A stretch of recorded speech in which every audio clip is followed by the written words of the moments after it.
Hello students, I am Nitika, your SST teacher, and today we are going to study our new chapter, that is our industries. So let's start. The resources provided by the nature fulfill most of our need. Nature जो भी हमें provide करती है उससे हमारी काफ़ी needs पूरी हो जाती हैं.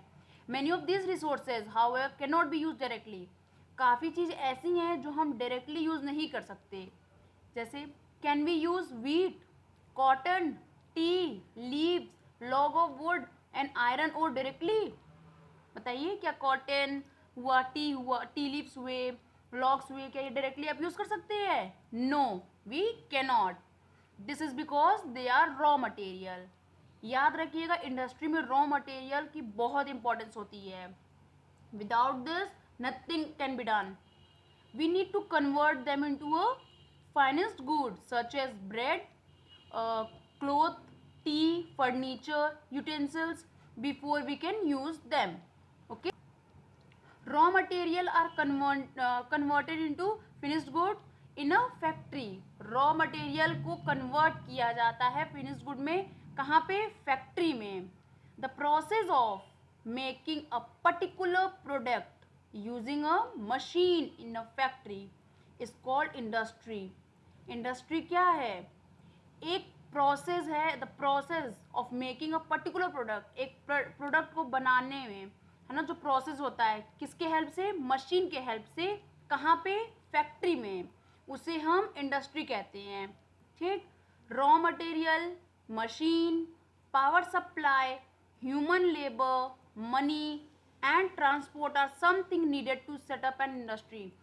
किसी भी इंडस्ट्री को सेटअप करने से पहले आपको सबसे पहले ये ध्यान देना पड़ेगा कि क्या वहाँ रॉ मटेरियल प्रॉपर हैं, क्या मशीन है, पावर सप्लाई क्या प्रॉपर मिल रहा है हमें, वहाँ क्या स्किल्ड ह्यूमन लेबर है कि नहीं है, मनी है कि नहीं.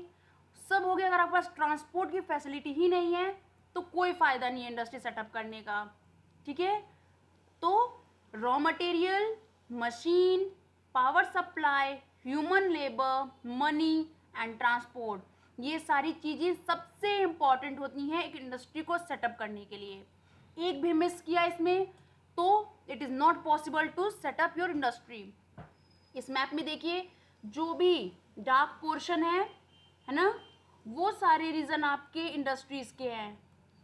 वहाँ मैक्सिमम इंडस्ट्रीज हैं. ठीक है. Now will move to our next slide. Now industry 3 part में डिवाइडेड है. ठीक है. रॉ मटेरियल के बेसिस पे, ओनरशिप के बेसिस पे, साइज के बेसिस पे. रॉ मटेरियल में एग्रो मतलब agriculture related, mineral related, marine water related, forest trees related. ठीक. प्राइवेट ओनरशिप के बेसिस पे प्राइवेट जो कि निजी कहते हैं जिन्हें. ठीक है. पब्लिक जिसमें गवर्नमेंट का भी पार्ट होता है. जॉइंट पब्लिक एंड प्राइवेट दोनों पार्ट हो. कोऑपरेटिव, इसमें ह्यूमन भी, जो बाकी जो नॉर्मल पीपल होते हैं वो भी इसमें आते हैं. ठीक है. अब साइज के बेसिस पे हम पढ़ेंगे. ओके. नाउ इन साइज के बेस पे स्मॉल एंड लार्ज होते हैं. ठीक.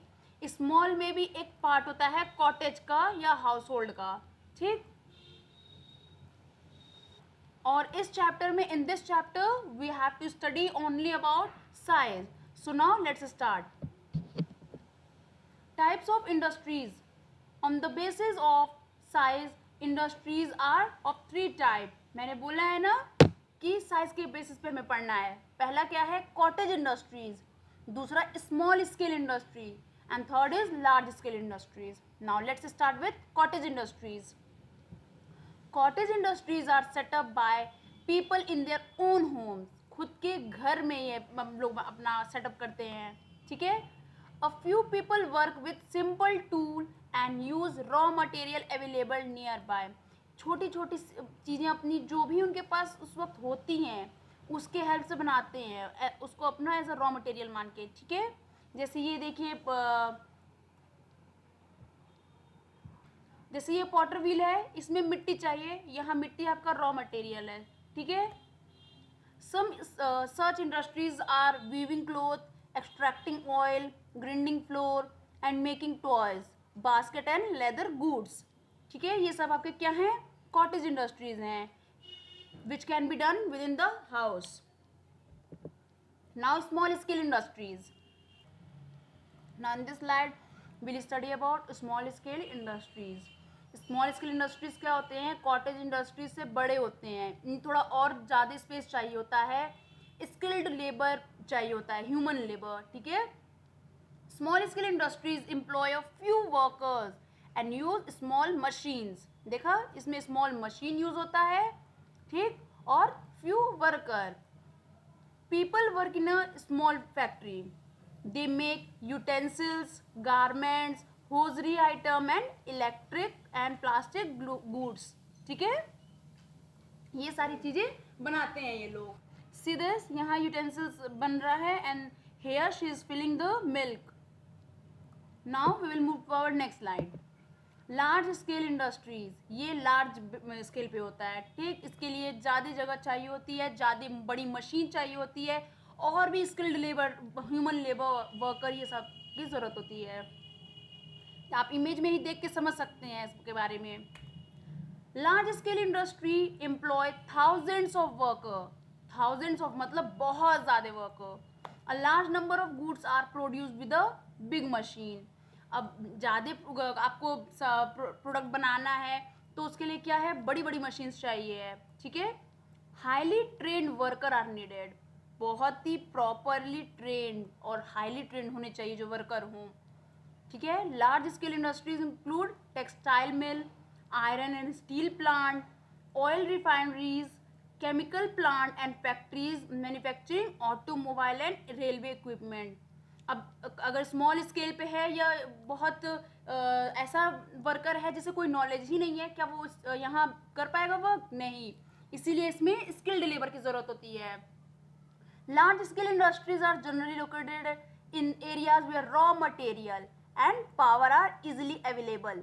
अगर रॉ मटेरियल अवेलेबल नहीं है और प्रॉपर पावर सप्लाई नहीं है तो क्या पॉसिबल है कि कोई भी ये स्टील प्लांट्स वगैरह, केमिकल प्लांट, ये सब बन पाएंगे? नहीं. Most of them are located in और नियर बिग सिटीज. बड़ी बड़ी सिटीज के पास ही ये मोस्टली होते हैं लार्ज स्केल इंडस्ट्रीज.